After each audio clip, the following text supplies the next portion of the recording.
Now, the 18th trend is back to the future, direct mail. You know, there's a variety of different types of things that can be done with direct mail. Most marketers, because of the cost of direct mail, kind of shy away, but it's probably the best way to generate leads and sales to different products, so it certainly should be part of your mix. If you're going to high-end investors where there's big margins, then I recommend a three-dimensional direct mail piece. This is actually sent in the mail. It's a box, and it's a picture here about estate planning. A three-dimensional piece has that wow effect. You look at, wow, look at that. You call somebody in, it gets by any obstacles, and it has a powerful effect. Incidentally, we once did one for a stock brokerage company where we sent a coin set, a wooden coin set you put on your desk with two coins, a 1929 coin, a Buffalo coin, and an Indian head.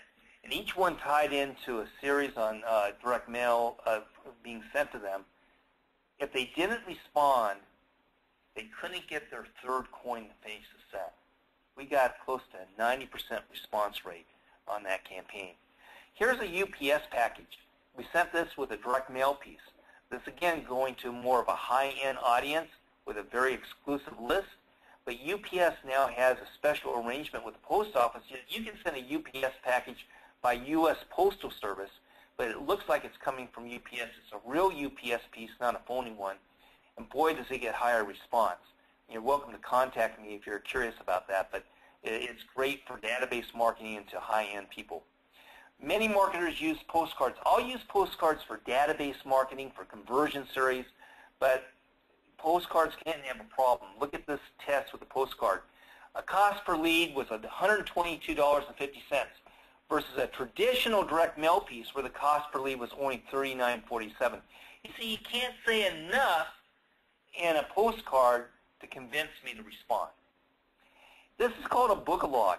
Now, if you're a company and your president, if your hero has not written a book, then this is a good opportunity. We create these book-a-logs. They're written with direct response copy.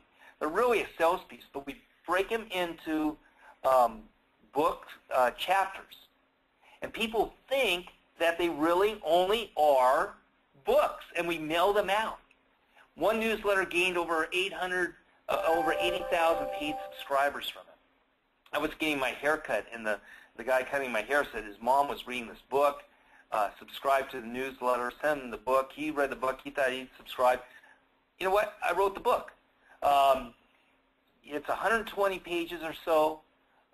It could be in any other type of format copy-wise, but it looks like a book. Probably the best-known person to do it was Michael Gerber in the E-Myth. He did one of these, became a New York Times bestseller, but was really selling his consulting services. This is called a Tabalog. Tabalog, Magalog, Reportalog, these all are kind of magazine formats, usually about 20 pages, have powerful response. And in this case, here's a test where we tried cover A versus cover B. What one do you think worked best? You see, we tested the two covers. And when the responses were in, cover B got a 20% higher response rate. And here's one for Jim Dines. Notice a devastating economic storm was tested against a historic gold spike ahead. Which one worked best? Well, the historic gold spike worked probably about 24% better response. Here's a Reportalog direct mail piece, about 20 pages long.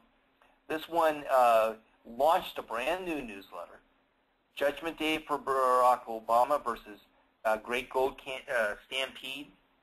When the results were in, the Stampede had probably about, I'm trying to do the calculations here, about 25% higher return.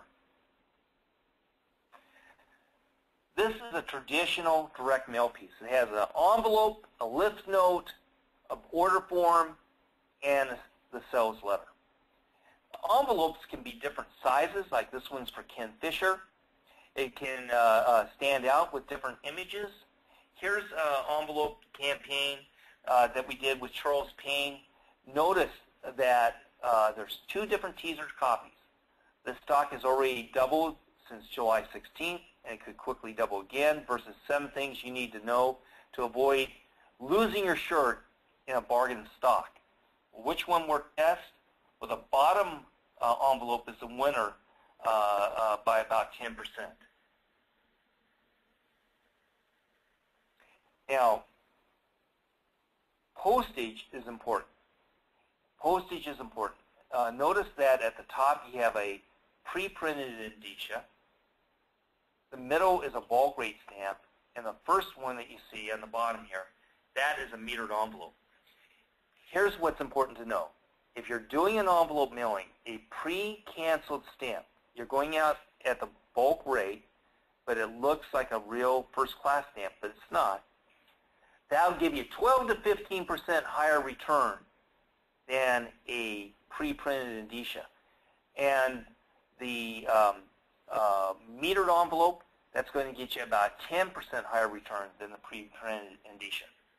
Now, in a 5-way test, the brochure in the envelope got a 0.5% return, a self-mailer got a 1%, an elaborate brochure and short letter in the envelope got a 3.2%. The letter and brochure combination in the envelope got a 4% return. The brief brochure and the long letter in the envelope got a 7.3%. What's the difference? It's the letter. The letter is a key to your success.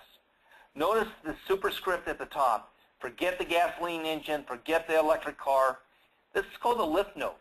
It's called a lift note because it lists response. This is called a value-added piece. We always put a value-added piece into a direct mail piece. Why? Because we want it to be more than a sales piece. We want something that people keep. What type of mailing list do you use? There's all kinds of mailing lists out there that you can use. And if you're curious about which mailing lists are best, give me a call and I'll be glad to talk to you about it. So let's put it all together. Let's, right here we have a direct mail campaign. We did about four of these for Motley Fool. We tried 2 killer stocks to buy now versus why would a savvy investor like you take stock market advice from a couple of fools? Well, the 2 killer stocks to buy now got about 12% higher return. Then you have the sales letter. You have the value-added piece.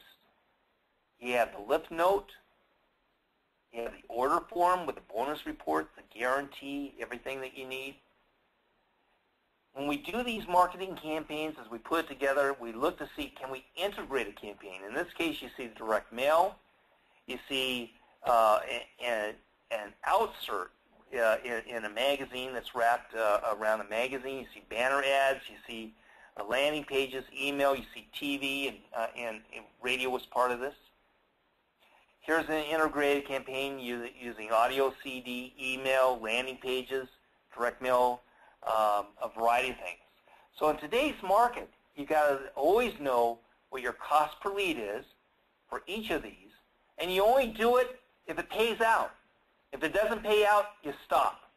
You figure out how to make it work, or you don't do it. So in